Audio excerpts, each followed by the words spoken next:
Saudiyada shifokor bo'lib ishlaydigan bir ayol aytadi. Bir kuni oldimga 30 yoshlar atrofida bo'lgan Muhammad ismli bir kishi keldi. U bilan onasi bor edi. Uni qattiq ushlab olgan edi, chunki u undan qochib ketmoqchi edi. Bu ayol ro'molni yechib tashlab yuborar edi. U esa olib kiydirib qo'yar edi. Bu ayol uni urib, qo'lni tirnab, yuziga tupurar edi. U esa javoban tabassum qilib qo'yar edi. Onasi xonaga kirdi va ro'molni yechib uloqtirib yubordi va aqldan ozgan odamlarga o'xshab kulishni boshladi. U shifokorning stoli atrofida aylanib yurar edi. Shifokor Muhammaddan so'radi: "Kim bu ayol?" "Onam" deb javob berdi. Unga nima bo'lgan? Aytdiki, u aqldan ozgan holatda tug'ilgan. Unda u seni qanday tug'gan dedi. Aytdiki, bobom uni otamga turmushga bergan. Alloh unga o'g'ilni berishi uchun ekan. Otam unga uylanib, birinchi yiliyoq ajrashgan. Onam menga homilador bo'ldilar va meni dunyoga keltirdilar. Va 10 yoshimdan beri men unga g'amxo'rlik qilib yuraman. Men u uchun ovqat tayyorlayman.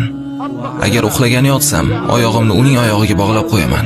U qochib ketsa-yu, keyin uni topolmasligimdan qo'rqib, "Nega uni olib kelding?" dedi. Aytdiki, uning diabeti va biroz issiqligi bor. Onasi esa bu payt kulyapti va menga kartoshka ber deyapti. U esa cho'ntagidan kartoshka olib onasiga berdi. U uning yuziga tupuryapti. U esa kulib yuzidan artib tashlayapti. Shunda shifokor so'radi: "Bu ayol onang seni tanidimi?" U aytdiki, "Allohga qasam, men uning o'g'li ekanligimni bilmaydi, lekin meni yaratgan zot u mening onam ekanligini biladi." Shunda onasi bu bolaga aytadi: "Hoy bola, sen yolg'onchi ekansan. Nega meni Makkaga olib bormading?" U televizorda Makkani ko'rib qolgan edi. U aytdi: "Payshanba kuni ona, men seni u yerga payshanba kuni olib boraman degan edim-ku." Shifokor undan so'radi: "Uning bo'ynidan soqit bo'lgan bo'lsa ham, uni olib borasanmi?